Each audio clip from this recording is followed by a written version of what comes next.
I'm going to talk to you about a different kind of boundary called an imperative boundary. If you've watched my channel for a while, then you know that I talk about boundaries with this definition.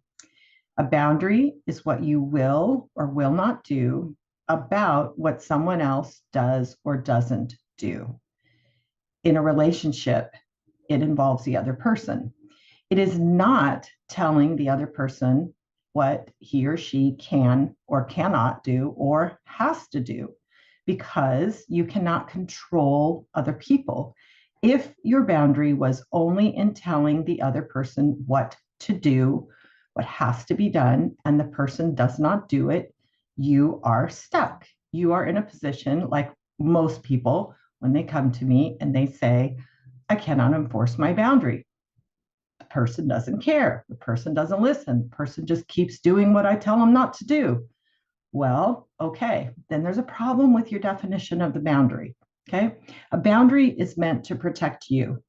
A boundary is meant for you to make decisions about what somebody else is doing, what is happening that affects your life or what is happening in your life. And you need to be able to do something. You need to be able to decide, how do I protect myself? How do I control what comes in and out of my life? What am I willing to participate in? Under what circumstances do I participate? Under what circumstances do I help? What am I willing to do if this person continues down this path? Can't control the path they go down, but you can control how you respond to it. So boundaries are all about what you are willing to do or not do. So here are some examples. I won't drive you to work. Okay. Or I will drive you to work. Okay. Now that person may have had a DUI, gotten in an accident, not paid their car bill, whatever it is, not taking care of things, now needs a ride to work. And you get to decide, will I or will I not drive this person to work or anywhere that person wants to go? It could be, will I give that person gas money to drive their car to work? Well, you get to decide. You can't make that person pay a bill, not drink, nothing. Here's another one. I can't sign the loan. I don't agree with it. So it could be your spouse wanting to get a loan off the house, maybe take out an equity line or get a loan for a car. Do you have to sign it? No. You get to choose. You're signing your name to that. You're taking that debt on. You are legally responsible for that. You have a right to decide yes or no. Can't sign the loan, or I can sign the loan. I'm willing to sign the loan, or I'm willing to sign the loan if, and you make some adjustments to it. So that's a boundary, 100% within your control. Can you control the other person's response? Can you control if they're mad at you? No. Can you control if they are going to retaliate or if they're just going to stomp off and not talk to you? No, you can't control any of that. Just your decision. Okay. What are you willing to do and not willing to do? I won't give you money for whatever reason, or I'll give you $100, or I'll give you $300 this month and then no more after this, whatever it is, or I'll give you money under the condition that, and you get to set the conditions out. These are all examples of boundaries that you could use in circumstances where you had to make a decision. What are you willing to do? Works perfectly. It's absolutely fantastic to see boundaries like that because you have 100% of that control. It gives you the ability to decide for yourself and to not be frustrated that you can't control the other person. But there is a certain circumstance in which your boundary needs to be a little bit different. It needs to be an imperative boundary. An imperative boundary is kind of a command. It's authoritarian in the sense that you are going to make or authoritative in that you're going to make a command. You're going to issue a command and it's going to be using authority. It's going to be using emotion. It's going to have a strength to it. It's going to have some basically an attitude of do this and it's going to be telling the person what to do. Now, it's rare that you need to do that, and it is only in certain circumstances, and it is in times when you need to get the person's attention. It would be the same as telling your child, get out of the street, screaming because a car is coming, or grabbing the arm and jerking the kid back. And you would never jerk the kid back because you don't treat your child like that, but you would to save the child's life, to save them from getting hit by a car. Same thing in a relationship. You would basically be saying, this person, I don't normally tell you what to do, and I know I can't make you do what to do, but this is an emergency. This is different. This matters. And that's when you would be basically needing to get the person's attention. So it would be, especially in situations with abuse, where you were going to be hurt, where you needed somebody to stop doing something, and the person has not listened to you saying, I don't want to be talked to that way, or I'm not going to listen to a conversation where you're berating me or ridiculing me. I'm going to walk away. Yes, but if the person it was in a situation where the person was continuing to do that and you couldn't walk away, maybe you're at a restaurant, you say something like, stop blank, and you'd say, stop ridiculing me, stop yelling at me, stop making fun of me, stop mocking me, whatever it is they're doing, stop. And you hear the sound in my voice. It's a command, stop blank. Okay. And it would be, stop calling me names. Or it could be something like, don't touch me, or leave now, get out, leave my house now. There is a time for that. Now, this doesn't sound, in an adult to adult relationship, normally we don't command each other, we ask. But there are times when you need to stand up and you need to have some strength and you need to say, that's it, go. Now, can you make the person do it? No. Recognizing an imperative boundary still can't make the person do it. But the importance of that is that there are people that when you do talk to them like that, they will listen. They'll just be like, okay, I better go. And that's good.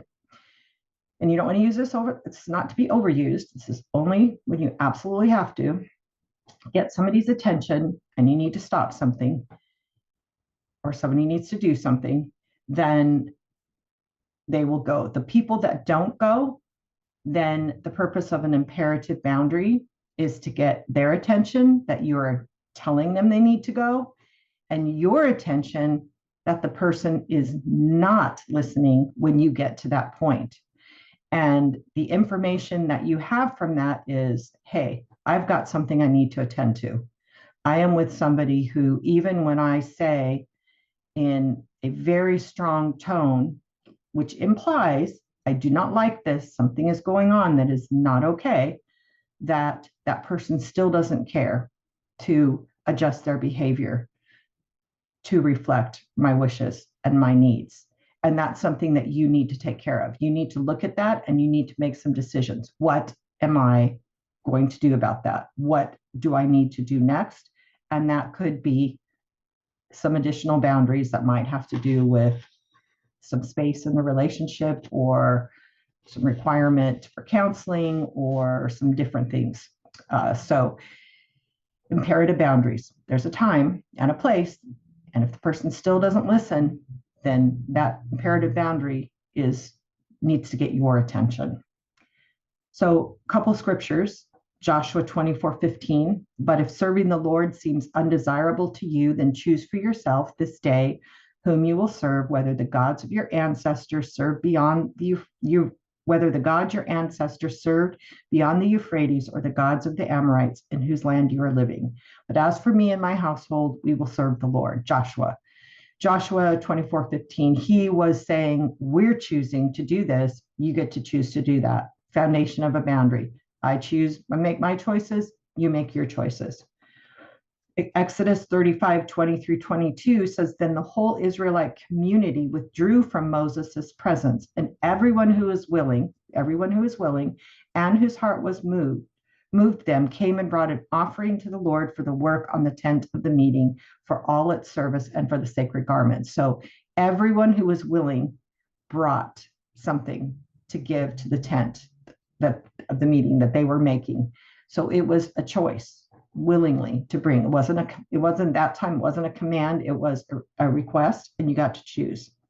2 Corinthians 13:10 says, "This is why I write these things, Paul, when I'm absent, that when I come, I may not have to be harsh in the use of my authority, the authority the Lord gave me for building you up, not for tearing you down."